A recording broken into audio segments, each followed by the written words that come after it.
Como lo anunciamos, ya está con nosotros el ingeniero Leonidas Issa. Él es el presidente del movimiento indígena y campesino de Cotopaxi. Con él vamos a hablar sobre las expectativas del nuevo gobierno y propuestas para la presidencia de la CONAIE. ¿Cómo está, ingeniero Issa? Póngalo en pantalla dividida. Un gusto. Gracias por atender nuestra llamada, ingeniero Issa. Muchas gracias por la invitación, estimado señor periodista, y un saludo cordial a todos nuestros hermanos ecuatorianos. Gracias por la invitación, nuevamente. Gracias a usted. Bueno, empecemos con lo primero. ¿Cuál es la expectativa que tiene el sector indígena del nuevo gobierno que ya está cerca de asumir el poder y justamente el día de mañana pues se eligen a las nuevas autoridades de la Asamblea? Sí, yo creo que la mayoría de los ecuatorianos, después de tener un tiempo de gobierno, en el tiempo de la pandemia que ha sido desastroso realmente, creo que muchos están con la esperanza de que muchas políticas se cambien. Se está en este momento con la esperanza de que las decisiones, por ejemplo, el incremento al precio de los combustibles, el presidente de la República pueda eliminar el decreto 1158 y pueda dar tranquilidad al pueblo ecuatoriano. Creo que la mayoría de los ecuatorianos estamos conscientes y que ese gobierno, en coordinación con la Asamblea Nacional, puedan decir muy bien, la última ley no va a permitir salir de la crisis económica, más bien hay que revisarla. Creo que la mayoría de los ecuatorianos estamos esperando, con esperanzas de que el nuevo gobierno pueda poner toda la política pública en este momento para salvaguardar sobre todo, o que se priorice, digamos, ¿no es cierto?, los más de 5 millones de ecuatorianos que no tienen trabajo, que podamos generar políticas que realmente puedan garantizar el acceso al trabajo. En ese sentido, yo espero, y nosotros también esperamos, que realmente se pueda potenciar una política, sobre todo que vaya a favorecer en este momento la crisis que estamos sufriendo los sectores más empobrecidos, los sectores populares. Y así también esperamos que la nueva asamblea, que el día de mañana se instalará, puedan realmente revisar todos los cuerpos legales, donde muchos de estos cuerpos legales han afectado en todo este proceso, en todos estos años. Correcto. Me voy a apartar un poco del tema político. Voy a pasar al tema de esta asamblea que ya terminó su periodo y que aprobó de última hora leyes que parecería que se pusieron muy trabajadores los asambleístas, podríamos decirlo así, y que aprobaron una ley como la Ley de Defensa de la Dolarización, que esa ley prácticamente por un sector de la política es muy criticada porque prácticamente se está privatizando al Banco Central. Exige esa ley que los recursos del Estado, el Ministerio de Finanzas, deposite los recursos en el Banco Central. La ley también dice que en ningún momento el Banco Central le puede dar créditos a los gobiernos autónomos descentralizados, a ninguna institución del Estado, pero sí puede darle crédito al sector de la banca privada. ¿Hasta qué punto es positivo para los ecuatorianos y para la gente que en este momento está pasando una situación bastante difícil, en especial los GACS que necesitan financiamiento de muchas obras, ingeniero Issa? Si yo, por eso decimos, esta asamblea esperamos realmente que puedan derogar, no sé cuáles van a ser los mecanismos legales, pero esta ley perversa de la defensa de la dolarización, que el nombre lo ponen bonito, pero y en la práctica lo que van a acabar haciendo es también profundizando la crisis como pasó en 1999. O sea que el manejo en este caso se privatice, el manejo del Banco Central se privatice y a partir de los momentos las juntas monetarias. ¿Quiénes van a dirigir estas políticas? Los que van a estar vinculados a los sectores privados, al sistema financiero privado.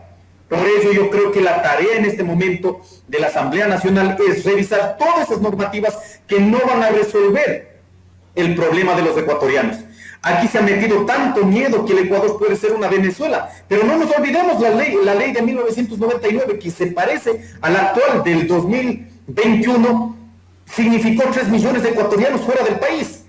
Y en este momento no es posible que se garanticen únicamente o se trasladen los procesos crediticios para entidades financieras cuando muchos de los compañeros de los gobiernos seccionales han posibilitado incluso a través de estos créditos para garantizar procesos de obras en los territorios, que eso está vetado en este momento en esa ley. Además de eso también no nos olvidemos que en este caso va a haber la priorización de fortalecer el sistema privado. ¿Qué va a pasar con los compañeros que sostienen el sistema de economía popular y solidaria, los que están vinculados en el sistema de cooperativas de ahorro y crédito?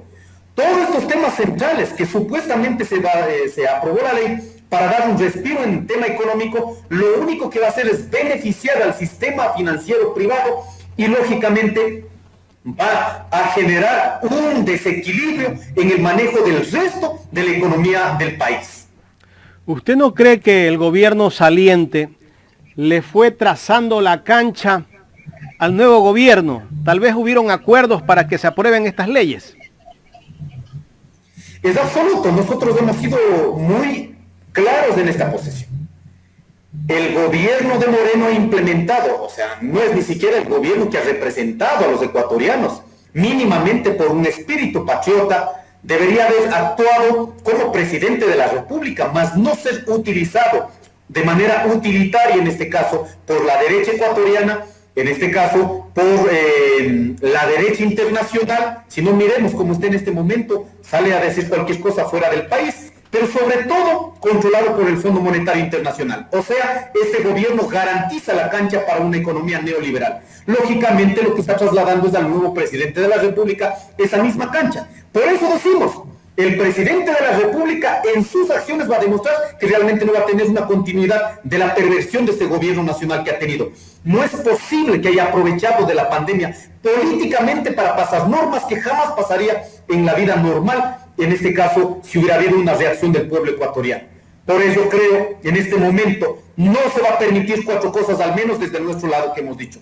No se permitirán privatizaciones, lo que ha permitido en este caso tener acceso a créditos con las multilaterales, pero a cambio de monetización. Nosotros hemos dicho, señores, no se puede privatizar los sectores estratégicos del país, no se puede profundizar el tema de la firma del Tratado de Libre Comercio. Aquí hay que salvaguardar la matriz productiva de los ecuatorianos. Si están metiendo miedo o metieron miedo en la campaña que podemos ser una Venezuela, lógicamente tenemos que demostrar que en este país el 70% de lo que consumen los ecuatorianos está producida por las manos de los campesinos, de los indígenas, pequeños, medianos productores, pequeños, medianos agricultores de este país.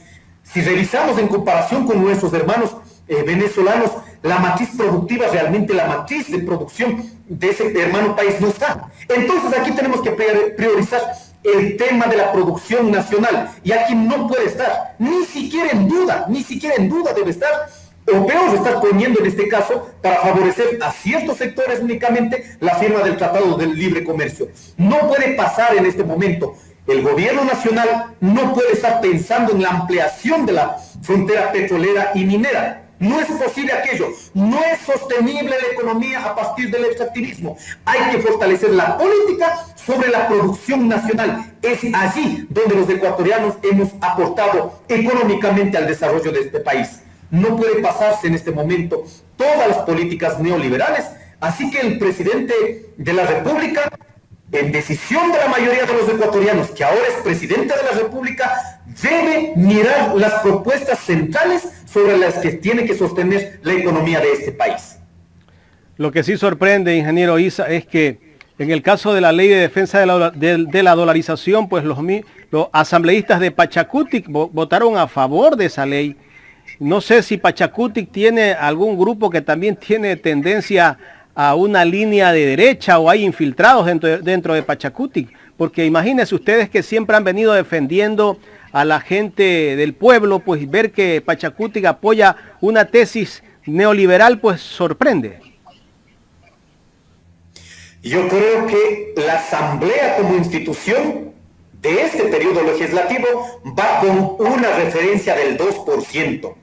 Es una vergüenza tener una legitimidad de ese nivel para un cargo como el primer poder del Estado. En ese sentido, creo que han sido muchos de nuestros asambleístas también arrastrados en esa situación. Pero quiero decir, al menos El asambleísta de la provincia de Cotopaxi votó absolutamente vinculado, decidido, de manera orgánica. Por eso yo creo, tenemos que volver a repensar, tenemos que volver a debatir, debemos volver a juntarnos, en este caso con el movimiento Pachacuti, para que no se den estas situaciones. No puede quedar una decisión de esta magnitud, no puede quedar al libre albedrío del asambleísta. Debe entender que es un legislador de la mayoría de los ecuatorianos. Por eso no pueden poner esos criterios individuales de pronto por delante de los intereses de la mayoría de los ecuatorianos.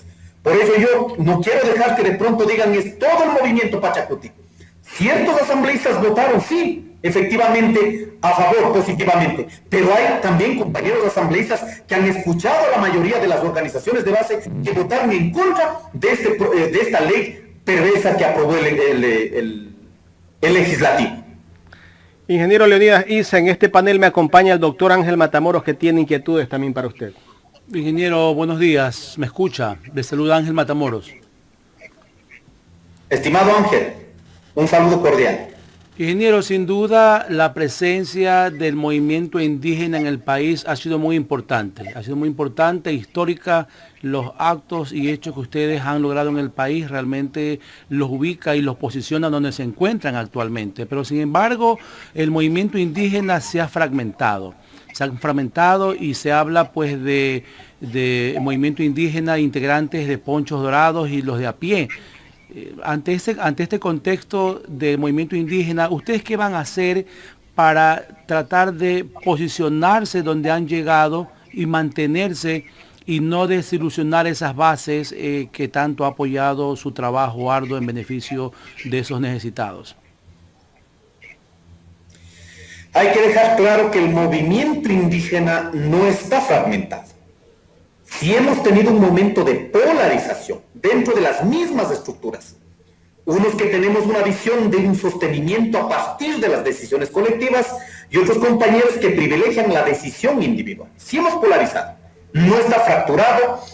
Todos los gobiernos de turno han intentado romper la estructura del movimiento indígena, todos, absolutamente todos.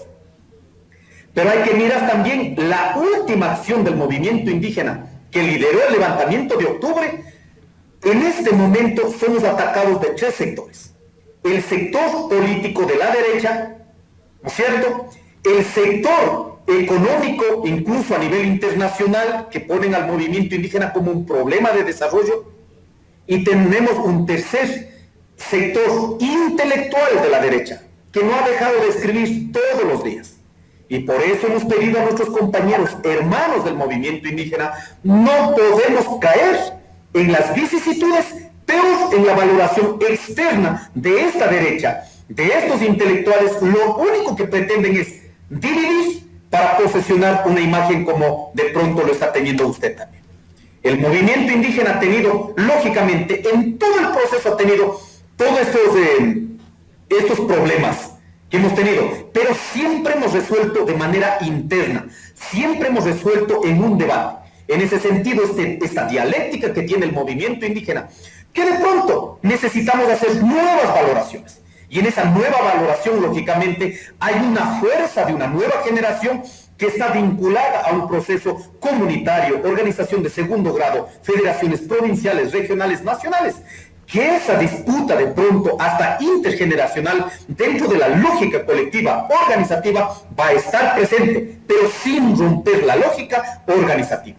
En ese sentido, yo al menos he puesto desde nuestra visión un escenario, un nuevo escenario que está enfrentando el movimiento indígena. Incluso he escrito con categorías políticas, económicas, para demostrar desde la razón, pero también demostrar desde el sentimiento. En ese sentido, yo creo que la valoración externa que están haciendo el movimiento indígena dividido, realmente esta amplificación que está haciendo en muchas veces ha hecho intelectuales de la derecha, lo que pretenden es indicar un movimiento indígena dividido, pero que eso no existe.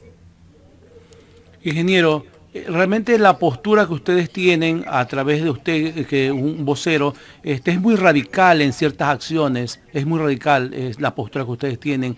Ante ese escenario, realmente, ¿cómo van a ustedes a actuar en una futura asamblea que está llena ya de acuerdos y de pactos? ¿Dónde van a estar ustedes? ¿Va a primar su aspecto particular ante lo comunitario? En el momento que dice, cuando nos dice que somos muy radicales, quisiera que por favor me detalle sobre qué acción el radicalismo, porque si no también dejamos como con valoraciones subjetivas que no corresponden. Lo que quiero decir es que hay una línea consecuente dentro del movimiento indígena que no está dispuesto, en este caso, ¿no es cierto?, a entregar lo más valioso que ha nacido desde el corazón de nuestras estructuras sociales desde hace muchos años, más de 500 años. Que no la miramos la historia de pronto como han pretendido posesionar, oiga, ya hay que superar el dolor, la venganza. No, no, no, para nada. Miramos la historia para lógicamente conducir a una transformación real en nuestra estructura del movimiento indígena, pero sobre todo articulado en una sociedad que sí la hemos pensado. En esta sociedad intercultural, una sociedad que respete, que supere realmente todos los años del colonialismo, que está pragmatizado en un racismo blando, en un racismo duro. Hay que ir superando, pero eso no va a ser por decreto. No creo que haya un radicalismo ciego, realmente hay una postura, una consecuencia, una firmeza que no puede ser confundido con otras categorías políticas. Y en ese sentido yo creo el movimiento indígena, que ahora necesitamos dar un salto cualitativo para entender estas nuevas realidades, no puede estar en la mediocridad, de pronto diciendo no somos ni de acá ni de allá, ponemos en el medio. No, hay que tomar una postura política, ideológica, en la política nacional y en la geopolítica. En ese sentido yo creo, estimado... Sí, justamente usted menciona ese salto cualitativo. Ese salto cualitativo también debe estar encaminado en propuestas, y tengo entendido que sus propuestas pues van hacia allá, hacia mejorar la calidad de vida de los ecuatorianos, ingeniero. Así es, totalmente. Por eso decimos que de pronto después de la aprobación de la Constitución del 2008, están reconocidos los 21 derechos colectivos.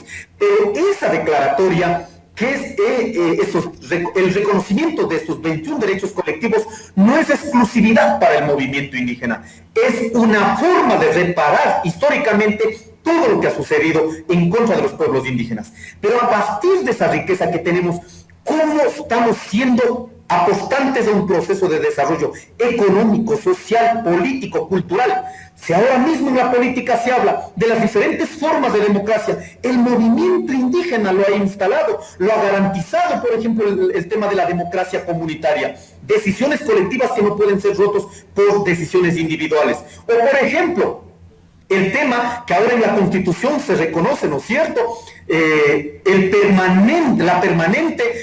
permanente control de manera colectiva, que incluso está esto garantizado en las diferentes rendiciones de cuenta. Las famosas rendiciones de cuenta no nació a partir de un individuo, nació de las propuestas del movimiento indígena, que ahora es obligatorio en la Constitución y en la ley. Yo creo que hemos hecho un aporte fundamental, y la que ahora estamos exigiendo, ya están los derechos colectivos, los derechos de los ciudadanos declarados. Lo que necesitamos es pragmatizar en la vida real.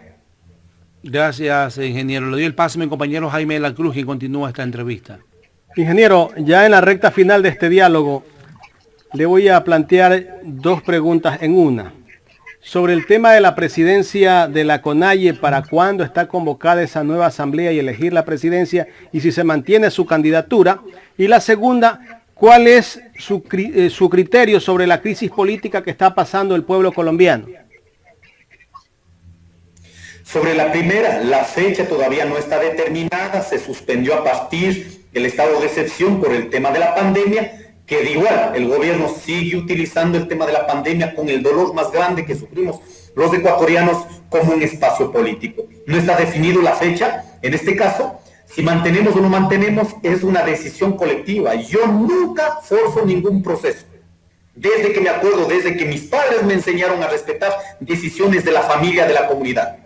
he sido de manera consensuada, he sido nominado en mi comunidad donde vivo, he sido nominado de manera consensuada en la organización de segundo grado de donde provengo, he sido nominado de manera por consenso en la provincia de Cotopaxi.